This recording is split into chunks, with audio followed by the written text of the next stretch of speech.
ভাই সারাদিন কাজ করার পরে এই ভিডিওটা বানানোর জন্য প্রস্তুত ছিলাম না। তো আসলে বর্তমানে যে অবস্থা, এই আনসারের এমন আসলে করা উচিত ছিল না, ঠিক আছে? তো আমরা সকলেই জানি।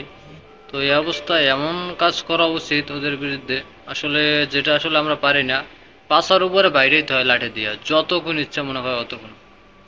মানে জনগণের মায়ের তো সবাই আমরা জানি যে জনগণের মায়ের কেমনটা হয়, ওইভাবে পিটান দেওয়া উচিত। ছাত্র দল তো এখনো মাঠ থেকে উঠেছে না, তাই না? ছাত্র দলের আবার নামিয়ে মনে করেন এই আনসারদের ঠান্ডা করা উচিত। ওদিকে মানুষ খাইয়ে না খাইয়ে মরতে আছে পানির ভিতরে, আর এরা চলছে একটা বাহানা শুরু করছে, তাই না? এমন বাহানা আসলে কোনো যৌক্তিকের মধ্যে পড়েই না এখন এই পরিস্থিতিতে, কারণ যে কোনো সময় সবগুলোরে বাইরে নেওয়া উচিত লাঠি দিয়ে, ইচ্ছা মতো। ইচ্ছা মতো লাঠি দিয়ে বাইরে নেওয়া উচিত। পাশার উপরে লাথি মারিয়ে একবারে ওই গাঙ্গের উপর হালাই দেওয়া উচিত। হালার পর হালাকে বাংলা খামার দেওয়া লাগে।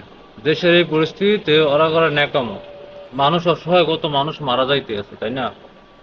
কত মানুষ অসহায় আছে, মানুষ খাইয়া না খাইয়া পানির ভিতরে ডুবে মারা যাইতে আছে, আর এই আনসার হালার পর হালারা করছে বন্ডামি শুরু করছে। ওকে বেতন বাড়ানো লাগবে। এই পরিস্থিতি থেকে বেতন বাড়ানোর সময়, এরকম আন্দোলন করার সময় এটি কাউকে বোঝা উচিত ছিল না। ওকে বাংলা খামার দিলে তো দোষ হয়, ঠিক আছে?